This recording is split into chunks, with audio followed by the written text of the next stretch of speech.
অন্তর্বর্তীকালীন সরকার এই পর্যন্ত বড় দাগে তেমন কিছুই করতে পারে না। ইন্টারিম সরকারের যে দায়িত্ব তারা যদি সেটা পূরণ করতে না পারে তাহলে নির্বাচনে তাড়াতাড়ি যাওয়াটা আমি বিশ্বাস করি আমাদের একমাত্র সলিউশন।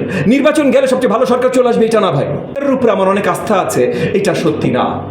অন্তর্বর্তীকালীন সরকার এই পর্যন্ত বড় দাগে তেমন কিছুই করতে পারে না। আইন শৃঙ্খলা বাহিনীকে কোনো বড় জায়গায় আনতে পারে। আজকে এখানে অনেকে কথা বলেছেন এই যে কমিউনিটি পুলিশ, এই কমিউনিটি পুলিশিং নিয়ে অনেকগুলো রাজনৈতিক দল, আমার দল শুদ্ধ, অনেকগুলো রাজনৈতিক দল অগাস্টের মাঝামাঝি ইন্টারিম গভর্নমেন্টকে আমরা আবেদন জানাই কমিউনিটি পুলিশের।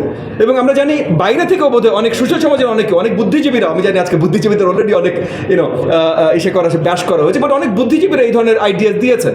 অন্তর্বর্তীকালীন সরকার এগুলো আমলে নেয় নাই। আজকে আপনি যদি সেফ ফিল না করেন, আজকে এমন যদি মনে করেন যে আইন শৃঙ্খলা বাহিনী পুরো অধপতন হয়েছে, আজকে ইমার্জেন্সি আনতে হবে দেশ বাঁচানোর জন্য, তাহলে এটার জন্য দায়ী কে? প্রথমত আরেকটা জিনিস ক্লিয়ার করি, ইমার্জেন্সি বাংলাদেশে দরকার নাই। ইমার্জেন্সি যদি বাংলাদেশের মাটিতে দরকার হইতো তাহলে 5, 6, 7, 8 দরকার হইতো, 5, 6, 7, 8 অগাস্টে দরকার হইতো। বাংলাদেশের জনগণ ওই রকম বিশ্বাসী, দেশকে এতখানি ভালোবাসে, জাতিকে এতখানি ভালোবাসে যে ওই সময় যখন ল অ্যান্ড অর্ডার বলতে কিছু ছিল না তখন ইমার্জেন্সি প্রয়োজন হয় নাই।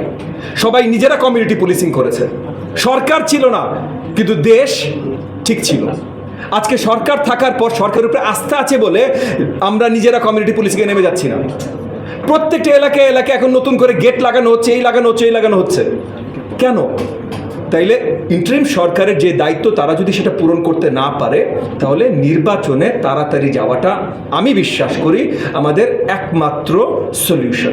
নির্বাচন গেলে সবচেয়ে ভালো সরকার চলে আসবে এটা না ভাই, কিন্তু এট লিস্ট সরকার আসবে, এবং এই সরকারকে ইতিমধ্যে অনেকদিন চলে গেছে।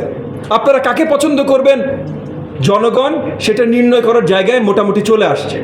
এবং এই জায়গা থেকে যদি কোনো দল ভালো বা মন্দ মনে হয়, আমি পুনাবের প্রতি আহ্বান জানাই, আপনাদের সোশ্যাল ইনফ্লুয়েন্স অনেক আছে, স্পেশালি তরুণদের ভেতরে। আপনাদের জায়গা থেকে আপনারা তরুণদের ইনফ্লুয়েন্স করেন, আপনারা কাকে ভালো মনে করেন, কোন জিনিসটা ভালো মনে করেন। পুনাব আমি বিশ্বাস করি চেষ্টা করবে এবং আমি আশা রাখি তারা পারবে বড়ভাবে ইনফ্লুয়েন্স করতে বাংলাদেশের তরুণ সমাজকে।